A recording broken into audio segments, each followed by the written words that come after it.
Despite the passage of time, thousands of missing person cases have been left unsolved. Families have been left with unanswered questions and holes in their hearts in the shape of people. Number 10. The time was 10 a.m. in Piqua, Ohio, the 8th of August, 1994. Shailene Farrell, a Piqua High School senior, grabbed her mother's car keys and told her younger sister Colleen that she'd be right back. The 18-year-old was craving a refreshing Lipton iced tea and decided to head to the nearby Pick and Save grocery store, located in the 1500 block of Covington Avenue. This store also happened to be where she was working part-time, having started the job just 2 weeks earlier. That morning, she climbed into the silver 1981 Chevrolet Malibu, a car belonging to her mother, and drove to the store. Colleen had been watching from the window as the Chevy reversed and drove off in the direction of Pick and Save, located just a mile away. The girl's mother, Darlene, had been away in New Jersey that week visiting her mom, who'd fallen ill. Her fiancé, Dwayne, remained behind to look after Colleen and Shailene. He'd been working the night shift at the local manufacturing plant and had just gotten into bed when the 18-year-old departed the house. Hours went by, going against Shailene's last words, "I'll be right back." This, of course, caused concern in the younger sibling, but she eventually shrugged it off, thinking that her sister had decided to meet up with friends. The evening fell, and Dwayne awoke to prepare for the night shift, and it was only then that he realized Shailene wasn't home. He knew that she left that morning and expected her home within minutes. He didn't know that she hadn't returned. Just as Dwayne's worry began to set in, he received an unexpected phone call. It was Shailene's manager from Pick and Save, asking about his employee's whereabouts. She hadn't shown up for her 7 p.m. shift. In fact, none of the other employees had seen her at all that day. It became clear that Shailene never made it back to the store that day, but instead vanished into obscurity. When Colleen voiced her assumption that her sister had simply met up with friends, Dwayne's concern disappeared and was replaced by annoyance, believing that the missing young woman had been taking advantage of the access that she had to her mother's car. But when Shailene still had not returned the following morning, and by that evening, when Dwayne returned from work, he was shocked to find she still wasn't there. It had been more than 24 hours since anyone had seen Shailene. The worry was back, and he headed down to the Piqua Police Department, where he reported Shailene missing. He would also inform Darlene of the situation, who was forced to cut her trip short and return to Ohio. The authorities, of course, immediately treated this case as a runaway. She was an adult and free to go wherever she wanted, without informing everyone. But this would be uncharacteristic for her. Upon leaving home that day, Shailene left behind money, only taking enough for the iced tea. She failed to take her identification with her, indicating she planned on coming back. When the family insisted that something was wrong, police began the search, and it didn't take long for them to find the Chevy, which had been left in the parking lot of Pick and Save, where it had been sitting since the morning prior. The vehicle showed no indication as to where Shailene went after getting out, but it certainly wasn't the grocery store. The scene also lacked the usual indications of foul play, leading investigators to believe she'd left voluntarily, possibly with someone she knew. The police were unable to find any witnesses who'd seen Shailene in the parking lot that day. Only one tip ever came through, and it claimed that the missing woman had possibly been seen driving down the I-75 with an unknown individual. Investigators were able to confirm that the woman in the vehicle was definitely Shailene. By September of that year, it was obvious though that the case had gone cold, with no evidence, clues, or witnesses coming forward. Though the family tried everything to keep her case in the public's attention, interest eventually dwindled. The police department began to suspect foul play as the months drew on with no signs of Shailene, and eventually they were forced to declare her legally deceased. Number 9. Damon Bonds grew up in Houston, Texas, and attended high school in California before he made the decision to relocate to a place that was already overflowing with inexplicable disappearances. It was 1999 when he moved to Anchorage, Alaska, just one of the points that mark out the Alaskan Triangle. Damon had moved to the mysterious region in search of work, but would find more than he bargained for: love. He'd fallen for a woman who resided there, and the two ended up having a son together. Unfortunately, their relationship was not built to last, and the pair separated, though they maintained contact for their son.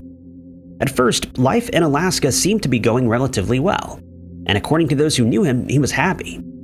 5 years later, though, the unforgiving nature of whatever mysterious forces are at play there came to claim yet another victim.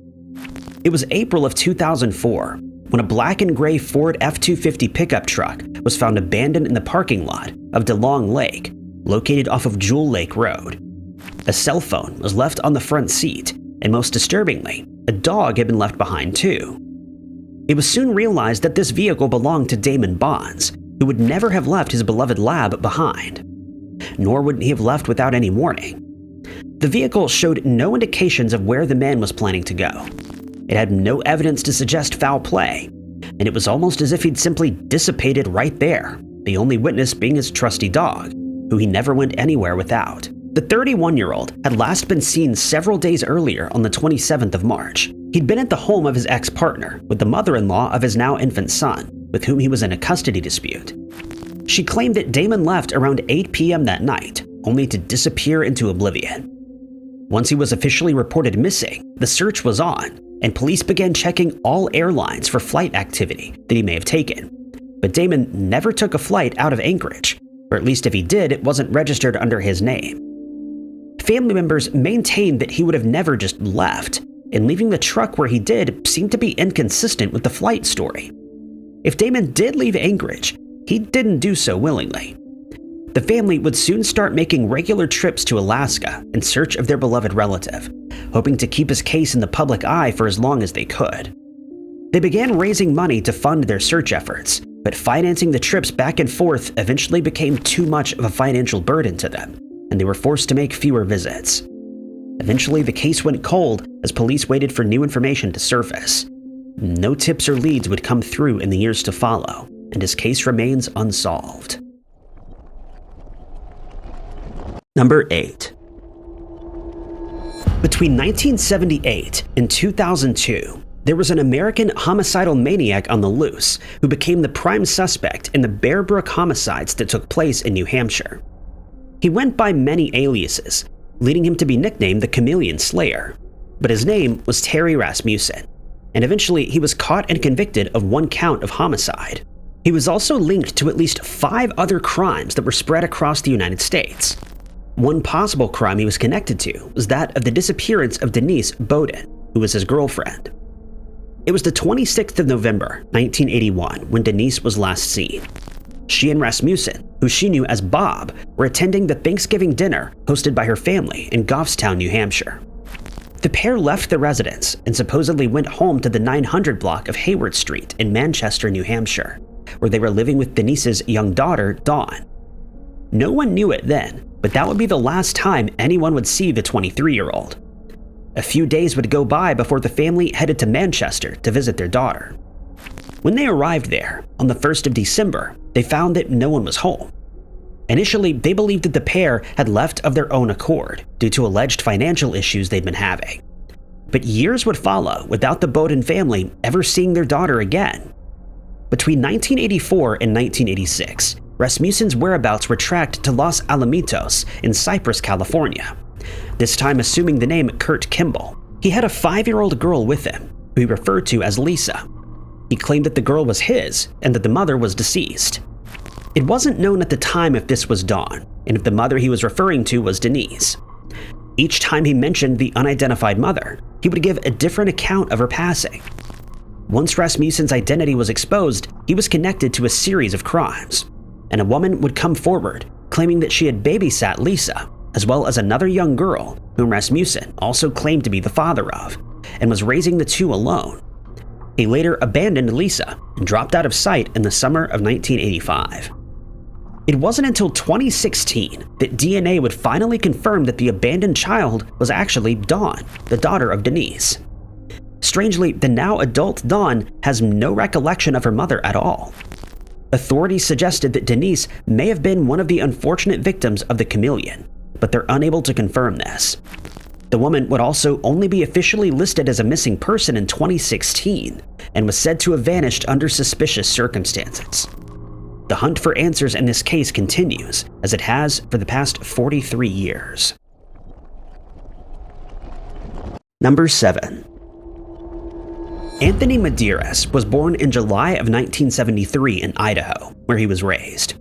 Once he was grown, the family dispersed, placing his mother in Colorado and some of his other relatives within the St. Louis, Missouri area. Anthony himself would take up residence in Bismarck. At an unknown age, he'd been diagnosed with schizophrenia, a condition that requires daily medication. In August of 2002, though, the then 29-year-old allegedly stopped taking the medication as directed, after which an enduring mystery would unfold. It was the 5th of August that year, and Anthony was living in the Colonial Residential Care Center in the 1100 block of Cedar Street in Bismarck.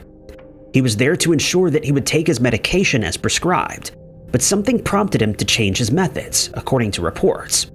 So on that day, at around 8 p.m., he walked away from the care center. The employee there described their patient as a quiet person who was passive and certainly not a danger to anybody, and wasn't viewed as being a danger to himself either. Anthony said he was heading out for a walk in town, which he was allowed to do, and was not being confined at the facility itself. But that would be the last time that anyone would see or hear from him. He never returned home. According to his mother, Carol, Anthony didn't have any money on him when he departed that day, and he would always make contact with her for money if he needed it, but he never did. Worry began to set in, and foul play became Carol's main concern. The missing man was described as a chain smoker, but wasn't carrying any cigarettes with him, or a change of clothes, indicating that he was planning to return.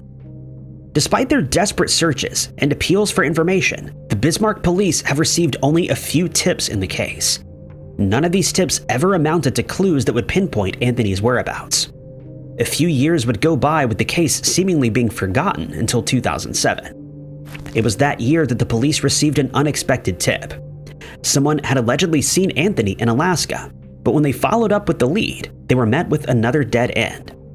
That same year, a body was found in California, and the Bismarck police became alerted.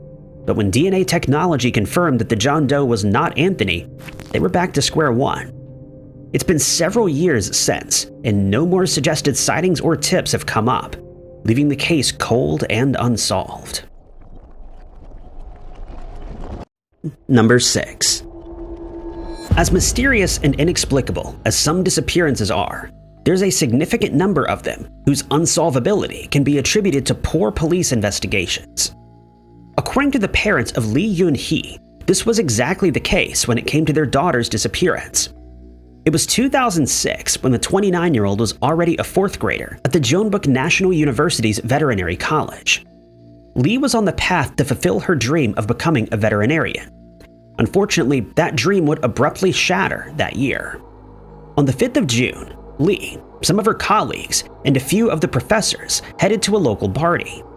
They were celebrating the end of the second to last semester of their studies. The celebration would go on all night until eventually winding down the following morning at around 2:30 a.m. Lee's home was located a 30-minute walk away from the bar. Her colleague, Huang, offered to walk her home because he lived nearby too. She agreed, and the two departed together. What happened after that remains unclear, but it marked the very last time that anyone would see Lee. The following day, on the 7th of June, everyone had been in attendance at the last class session, with only one person missing. It was Lee, who'd failed to show up there, immediately causing concern among her peers. She was a diligent individual who'd never missed a class before. According to Huang, he would later head to her apartment and knock on the door. She never came out, and her dog could be heard barking inside. Thinking nothing of it, he left and went back home. The day after that, there was still no sign of Lee anywhere, so again, Huang and some colleagues went knocking. The colleagues were met by the same unopened door and the sound of a dog barking within. They then allegedly found a wide-open window that looked into Lee's apartment. The group looked inside but still couldn't see the missing woman. They became even more concerned when he noticed that the home was a complete mess, uncharacteristic of Lee. Still, their hopes were high, and they began to think that she was possibly visiting family. They phoned the older sister of the missing woman and inquired about where she was. To their absolute dismay, Lee wasn't there. The group explained what had been happening, and the result was a phone call to the police and an emergency crew. The authorities arrived at Lee's apartment that day and broke the door down to get inside. They found her dog, who was distressed by their abrupt entry, but no sign of the missing woman anywhere. After doing a quick search of the apartment, the police concluded that she probably went off with her boyfriend. They left, and that was that. From there, the group of colleagues split into two, with one group heading to the police station to file a missing person report, and the other staying behind and looking for clues. And here's where things went wrong. The group that remained behind had maintained contact with Lee's parents, who were now worried and insisted on heading to the apartment. Worried that the parents would be shocked at the state of the apartment, they decided to clean it up, destroying any and all evidence as they did so. They've regretted this error ever since. Around the same time, the police finally decided to open a proper investigation, and a few days later, they were going through Lee's computer. They learned that she had disappeared between 2:59 and 3:02 that morning, given the timestamps on her search history. Someone had been looking up terms relating to assault, harassment, as well as one term for contact police. It was clear something sinister had taken place here. The police quickly expanded their search but found nothing of use. But then, something strange happened. While Lee's parents were staying at the apartment, it seemed as though an unknown individual had been waiting for them to leave so that they could access the computer and allegedly purge all social media chat logs. The individual used IE History View to do this. Huang quickly became a suspect in the case, since he was the last to see her alive. But after searching his home, car, and the clothing he wore that night, they found nothing unusual. He was subsequently ruled out as a suspect. While he was being questioned, though, he did say something truly disturbing. He claimed that on the night of the party, Lee had come back from the bathroom and asked him if he had just followed her there. He said no, and that he'd remained with the rest of the group. Lee looked incredibly uncomfortable and asked Huang to switch seats with her. Almost 5 minutes later, she got up and said she was leaving, after which Huang would walk her home. This statement allowed police to draw on a new idea, one that suggested that the stranger may have been responsible for Lee's disappearance. No evidence has since come about, and she remains missing to this day. Number 5. It was 1993 when Trisha Raler became a freshman at Indiana Wesleyan University in Marion. This would be the 19-year-old's first year being away from her parents and 3 siblings. As a good student with a high grade point average, Trisha was making her dreams come true by studying psychology, with her desire to help families who are recovering from all sorts of traumas.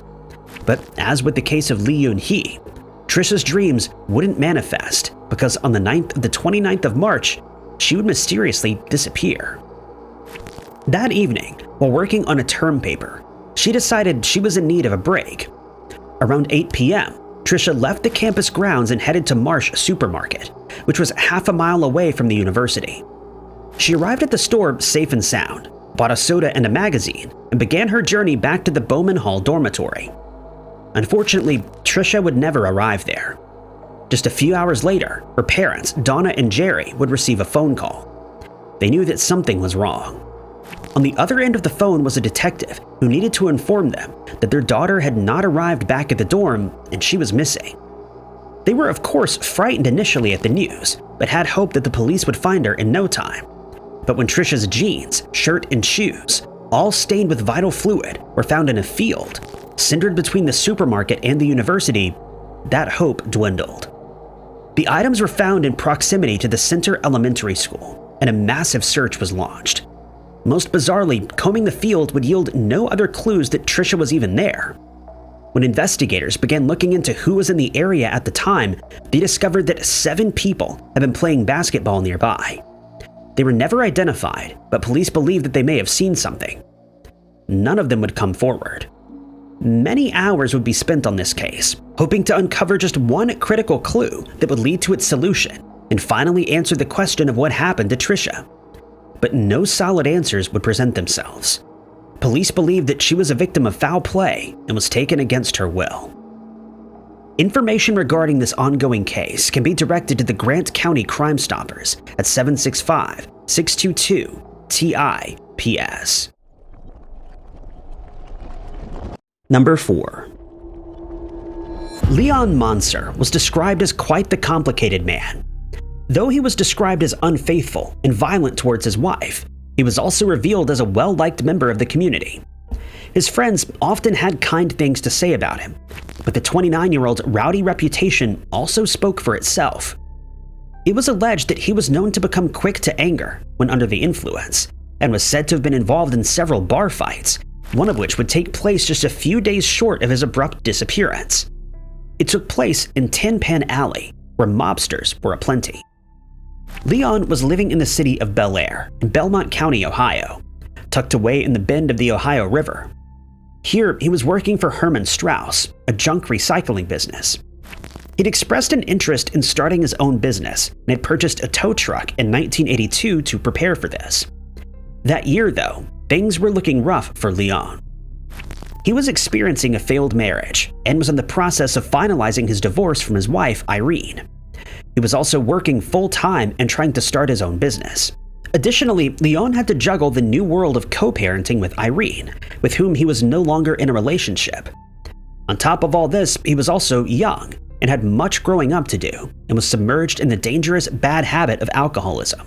Things were just happening that year, and the cherry on top would ultimately be Leon's enigmatic disappearance. In the week leading up to the 18th of February, he'd received a threat in the mail. It was a letter with no stamp and was made from cutout magazine words. The note was instructing Leon to leave it alone or else. The note didn't appear to bother him too much and he threw it away. It subsequently vanished after that, and no DNA evidence could be obtained from it. Then, a week after the note appeared, Leon told Raymond, his brother, that he wouldn't be able to attend his birthday party, claiming that he had a date. No one could determine if he actually had a date or if it was a joke. If he did have a date, no one figured out who it was with. Irene claimed that Leon had left his parents' home and went across the street. He went to his boss to borrow some money. Leon allegedly headed to a friend's house that evening and was sighted at Ed's Lounge in Lloydsville. Nobody recalled seeing the date that he had mentioned to Raymond. He left the bar that evening, and whatever happened after that is unknown. Co-workers and friends began to grow concerned by the following day, when he uncharacteristically didn't show up for work. The family soon filed a missing person report with the local sheriff's department. That evening, the missing man's mother was on the phone when the operator interrupted her, stating that there was an emergency call from Leon coming in. She ended the call and waited all night for that phone call from her son, but it never came. The following day, several relatives were driving around, hoping to spot any sign of the missing man. Eventually, he discovered his gray Dodge Aspen. It was in a ditch off Enco Mining Road. Keys in the middle compartment with the driver's door ajar. Several of Leon's belongings were inside, but there was no sign of him. A passerby saw the family standing around the car and told them it had been idling, claiming to be the one to turn it off and place the keys in the middle compartment. The keys he was referring to, though, were the spares, and the usual ones were missing. The car was splattered with mud, and the interior was also muddied, which was initially said to have shown signs of a struggle, though that was later corrected to say there was really nothing unusual about the mud inside the car. Nonetheless, the scene was indicative of foul play and was suspicious in nature. Despite the rumors that he was unkind to his wife, after his disappearance, Irene would reveal that Leon was caring and would do anything for anybody. His disappearance was, of course, viewed as out of character. She would also allegedly state that he just needed some time to get his head together, believing that he'd return soon. A sighting of him on the 5th of March would halt the investigation, even though it was never corroborated. Searches in time, though, wouldn't bring Leon back, and he remains missing. The case remains unsolved, and no new information or tips have surfaced. Number 3. Not much information is publicly available when it comes to the case of Lisa Marie Saz Lazaro. She was born in Cleveland, Ohio, in July of 1962, to loving parents Paul and Maria. Lisa was also the sister to a second child named Paul Jr. By the 90s, she found herself becoming the unfortunate defendant in several criminal cases. Allegedly, this was said to have stemmed from her struggle with narcotics, which had been ongoing for 5 years leading up to her vanishing. According to records, she'd been convicted of breaking and entering, passing bad checks, possession, first-degree child endangerment, and she also had a charge for probation violation, all of which took place from 1995 to 2000. On the 13th of March 2000, 37-year-old Lisa had been taken into custody after a warrant had been served for her arrest. A week after that, she was scheduled for a hearing on a probation violation charge. Despite these pending trials, she was released from jail with community control sanctions. On the 30th of March that year, Lisa was due to appear at the Ashtabula County Common Pleas Court for the child endangerment case. But 7 days prior to that, on the 23rd of March, she would mysteriously disappear. She was last spotted in Andover, Ohio that day, and her white Chevrolet Blazer would be found shortly after. It was abandoned with the keys still in the ignition, 30 miles from her last known location. Lisa's vehicle had been left in a no parking zone in the Youngstown Warren Regional Airport, and this airport is located in Vienna Township. Although her car was there, police could find no trace of Lisa at the scene, or any evidence that she had boarded a plane. Days later, her parents would report her missing. Following a quick investigation, it was discovered that Lisa, in the days leading up to her disappearance, was expressing concerns that she was being stalked. No evidence aside from her claims was found for this, and no reports were ever filed for a stalking incident. The circumstances surrounding this strange disappearance remain murky. Information can be directed to the Ashtabula County Sheriff's Office at 440-576-0055. Number 2. Jeremiah Matthew Claypool had a rough time throughout his life. The surgical scars on his back and chest tell a harrowing story. They were left behind by a collapsed lung repair procedure. Adding to his story are the several tattoos littered across his body. The name Lindsay on his upper chest is accompanied by a heart with wings. The name Harley fades down his upper arm, and a cross balances it out on the other. But what adds the most to Jeremiah's story are the missing person posters that had swallowed the streets of Covington, Indiana back in 2005. It was the 4th of September when the 28-year-old was last spotted on State Road 32, close to Perrysville, and State Road 63 in Covington. The circumstances surrounding his last sighting remain unclear. It hasn't been confirmed as to who had seen him or what they saw him doing. But what we do know is that after that, Jeremiah hasn't been seen or heard from since, and has left an enduring mystery in his wake. What made the disappearance even more strange was that he wasn't a resident of Covington. He was actually from Ludlow, Illinois. No confirmation as to what he was doing in the area has ever come about. The very next thing that anyone would know about Jeremiah was that his blue and gray 1979 Toyota pickup truck was found 2 days later. It was located on State Road 63, 10 miles from where he was last seen. Information as to the state of the car, or what investigation was carried out thereafter, is sorely lacking, leaving only speculation and mystery to fill the gaps. Investigators have described this case as perplexing, and members of the community agree.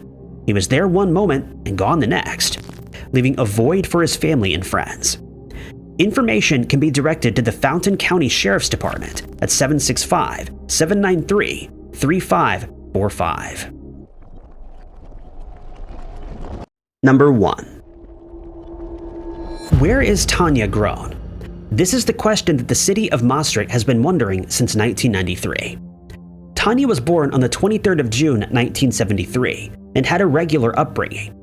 She progressed well through school and eventually made it to the University of Maastricht, located in the very southern tip of the Netherlands, 172 miles from her hometown.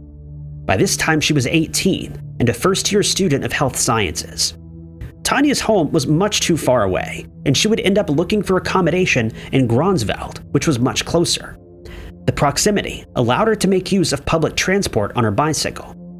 Again, another young woman's dreams would become shattered by the unyielding phenomenon of disappearing. On the 31st of August, between 7:30 and 7:50 p.m., she would call her mother, telling her she'd be back home one day later than expected. She was going to attend a party organized by the Student Association Circumflex. Little did she know it at the time, but that would be the last that Tanya's mother would ever hear from her daughter. Later that evening, the young student would indeed attend the party taking place in the Student Association's Suze in Herbenestraat in Maastricht. She would leave around midnight to head to a room in Gronsveld, traveling there via her bicycle. But Tanya would never make it back, and the following day her classes started without her, and she never arrived in her hometown to visit her mother. Tanya was subsequently marked absent. Neither of her friends would see her in the days to follow, and by the 3rd of September, they finally decided to call her parents. They asked if she'd come home earlier, but the young woman had not. 2 days after that, a massive search effort would take place to scour the surrounding areas, but no traces of the missing woman were ever found, having possibly been washed away by the rainfall. In the years to follow, no items relating to Tanya have ever been located. A break in the case would come in 2019 when the cold case section of the Limburg police received a tip. The tip suggested that Tanya's body was buried beneath another person and gave the location of a cemetery of the Catholic Church in Hugum. Police flocked to the area and located the grave of an individual who'd passed away around the time of the disappearance. Despite the excavation and forensic analysis, though, no trace of Tanya was found here. The next detail to this case would come 2 years later when the Dutch police asked to speak with the Belgian police. They wanted to compare unidentified DNA found in a separate incident with Tanya's. The comparison would begin in April of 2024, but no further information on that would come about. In the years since the disappearance, police have named one potential suspect who went by the name of Willem S. He'd be convicted of a homicide, but not that of Tanya's disappearance. Police investigated Jos B. as a suspect too. Jos was said to have been involved with the slaying of Nikki Verstappen. Investigators, though, found no link between the two. The case of Tanya Groen remains unsolved to this day and continues to perplex the Netherlands and the police. Thank you guys so much for watching. If you liked this video, be sure to hit that like button. Also, don't forget to subscribe and click that notification bell to keep up to date with all of our future uploads. But my name is Ty Knotts, and I'll catch you guys in the next video.